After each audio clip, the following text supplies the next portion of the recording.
Imagine your wife looks you in the eyes and says she wants an open marriage. At first, you think she's joking until she leaves you for a wealthy CEO. Months later, when he ghosts her, she comes crawling back in tears, only to discover you're already in love with someone she never saw coming. Your cleaning lady. This is the story of how betrayal turned into the sweetest revenge. I'll never forget the night Samantha looked me in the eyes and said, "Liam, I think we should try an open marriage." At first I thought she was joking.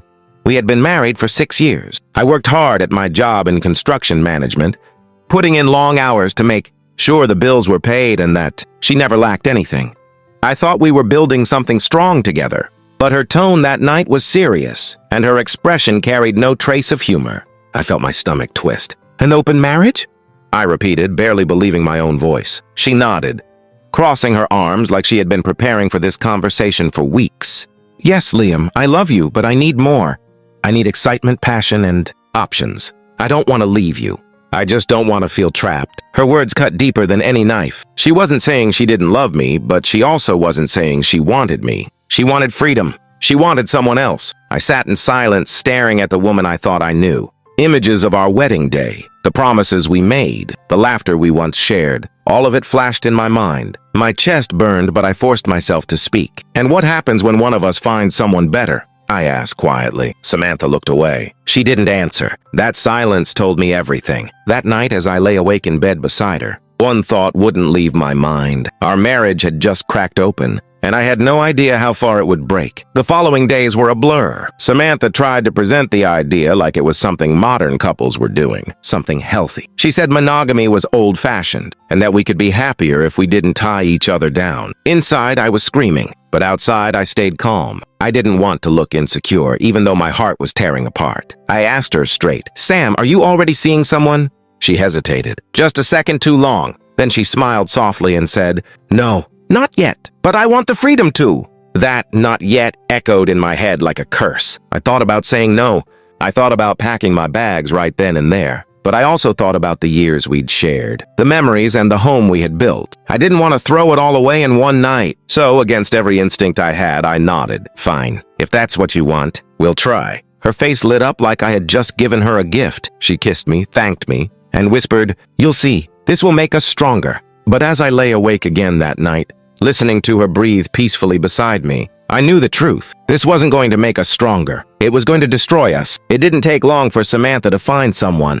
Just 2 weeks later, she came home glowing in a way I hadn't seen in months. She talked about a man she met at a networking event. His name was Richard Cole. I knew the name. He was the CEO of a major tech firm in our city. Wealthy, charismatic, married, too, though Samantha didn't seem to care about that part. She spoke about him like a teenager with a crush. "He's so intelligent, Liam. He understands me. He makes me feel alive." Each word was a dagger. I asked her what his wife might think of this. She shrugged. "That's his business, not mine." I couldn't believe what I was hearing. This wasn't my wife, the woman who used to bake cookies on Sundays, laugh at silly jokes, and cry during cheesy movies. This was someone else, someone greedy for excitement. That night, she dressed up more than usual and said she was meeting friends. I didn't ask questions. I didn't have to. I knew exactly where she was going. And for the first time in my marriage, I didn't wait up for her. Over the next month, Samantha slipped further and further away from me. Her phone was glued to her hand. She started working late, even though she wasn't working at all. She wore new clothes, new perfume, and carried herself like she was someone else's prize. When she was home, she was distracted, cold, almost annoyed at my presence. I tried to talk to her, but every conversation ended with her saying I was overreacting or being controlling. The worst part wasn't even her distance. It was the way she looked at me. Like I was second place, like I wasn't enough. I remember one evening I cooked dinner for us. Her favorite, lasagna. She came home late wearing a necklace I had never seen before. I asked her about it. She smiled faintly and said, "It's just a gift from a friend." My hands tightened around the fork. I wanted to shout, to accuse, to demand honesty. But instead, I swallowed the pain and forced myself to eat in silence. That night, she didn't come to bed until after midnight. And when she did, she smelled faintly of cologne that wasn't mine. I knew then. I was losing her, piece by piece, and there was nothing I could do to stop it. I started to notice the little things first. Samantha stopped asking me about my day. She stopped caring about the small traditions we once had, like watching a Friday night movie or going for ice cream after church on Sundays. When I tried to initiate intimacy, she pulled away. "I'm tired," she'd say, Or worse, don't pressure me, Liam. I began to feel like a stranger in my own home, a ghost living alongside a woman who had already left me in her heart. I thought about leaving. Many nights I even packed a small bag in my head, but I always stopped myself. Maybe it was hope. Maybe it was pride. Maybe it was fear of failure. Then came the day I found myself eating dinner alone again. Samantha was out, and I didn't even bother asking where. That's when I noticed Rosa, our cleaning lady, humming softly as she wiped down the counter. She gave me a gentle smile and said, "You work too hard. Mr. Miller, you shouldn't always eat alone."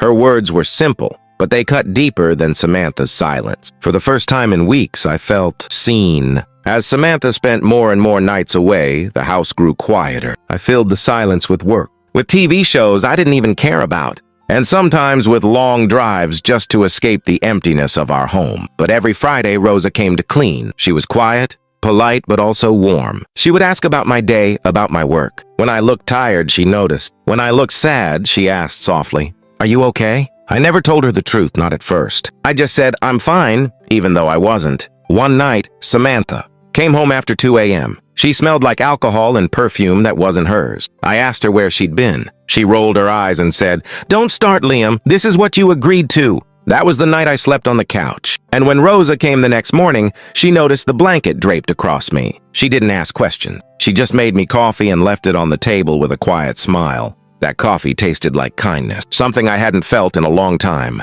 It happened on a rainy afternoon. I was sitting at the kitchen table, staring blankly at some bills, when Rosa finished her work and hesitated at the door. "You look troubled," she said gently. I laughed bitterly. "That obvious, huh?" She walked closer, her hands clasped in front of her. "Marriage is hard. I know my parents. They fought all the time, but I can see you're a good man." Her words cracked something inside me. For weeks I had been treated like I was invisible, like I was a burden. And here was Rosa, a woman I barely knew, telling me I was good. I don't know what came over me, but I told her everything. About Samantha, about Richard, about the open marriage I never wanted. Rosa didn't interrupt. She just listened. And when I finished, she placed a hand on my arm and whispered, "You don't deserve that. No one does." That simple gesture filled the hollow space inside me with something warm, something I hadn't felt in months. Meanwhile, Samantha was living a double life. She wore designer dresses I had never bought her. She ate at restaurants we could never afford, and she posted vague pictures online with captions like,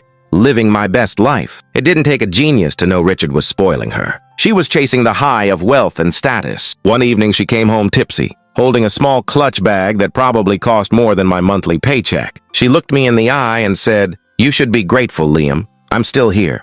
I could have left. Her words stunned me. Grateful? Her words stunned me. Grateful? Grateful that my wife was sleeping with another man while I sat at home alone? I didn't respond. I couldn't. Instead, I thought about Rosa, the way she listened, the way she saw me. And for the first time, Samantha's glittering life didn't intimidate me. It disgusted me. Weeks turned into months, and Samantha was practically a stranger. She spent more nights with Richard than with me. When she was home, she was distant, scrolling through her phone or sleeping off hangover. I stopped trying to win her back. The truth was, I didn't recognize her anymore. She had become someone greedy, shallow, and selfish. But Rosa was the opposite. She was gentle, grounded, and kind. She reminded me of the life I wanted, the simple joys, the honesty, the realness. One Friday, as she was leaving, I asked her if she wanted to stay for dinner. She hesitated, but then nodded. That night, we ate spaghetti and laughed about silly things. It felt like home again. Our dinners became more frequent. At first, it was innocent, just food and conversation. But slowly, something deeper grew. I found myself looking forward to Fridays, not because of a clean house, but because Rosa would be there. She had dreams, small ones but beautiful.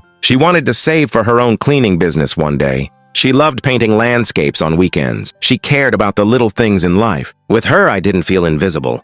I felt like a man again, a husband, a partner. One night after dinner, she reached across the table and squeezed my hand. "You don't have to be alone, Liam," she whispered. In that moment, I realized the truth. I wasn't alone anymore.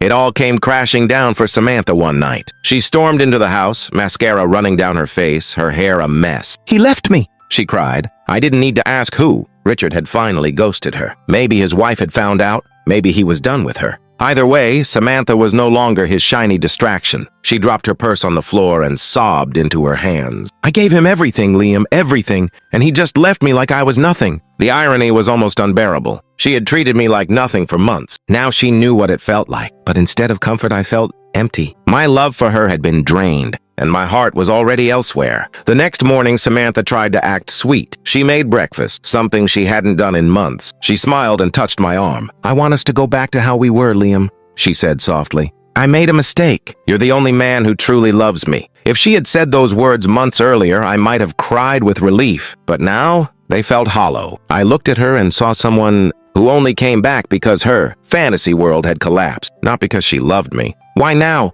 I asked quietly. She looked away, shame flickering in her eyes. "Because I know you'll always be here." But she was wrong. That evening, I sat Samantha down at the table. My voice was steady, calmer than I expected. "Sam, I need to be honest with you," I said. Her eyes widened, probably thinking I was about to welcome her back with open arms. But instead, I told her the truth. "I'm not alone anymore. I've been seeing someone." She froze, her jaw dropping. "What? Who?" I took a deep breath. "Rosa," her face twisted in disbelief. "Our cleaning lady? Are you serious, Liam?" "Yes," I said firmly. "She treated me with kindness when you treated me like I didn't exist. She listened. She cared. She reminded me what love feels like." Samantha's hands shook. "You cheated on me with the help." I shook my head. "No, Sam, you broke us first. I just finally found someone who valued me." Samantha didn't take it well. She screamed, called Rosa names, and accused me of humiliating her. "How dare you replace me with her?" she spat. But her words didn't have power anymore. They sounded bitter, empty. The truth was simple. I hadn't replaced her. She had thrown me away long before Rosa came into the picture.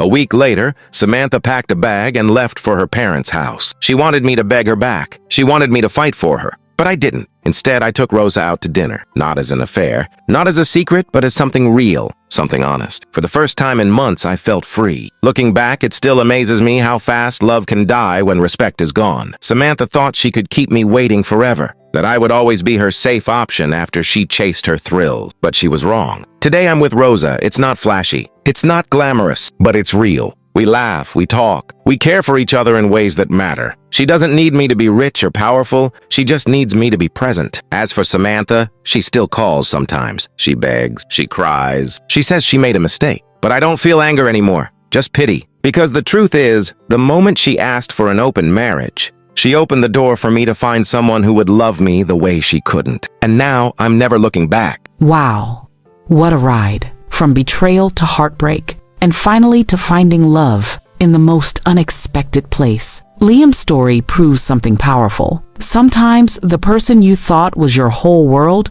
is only holding you back from finding the love you truly deserve. But let me ask you, if you were in Liam's shoes, would you have given Samantha another chance or moved on for good? Drop your answers in the comments below. And don't forget, subscribe for more emotional stories like this one. Until next time, remember, betrayal might break your heart, but it can also set you free.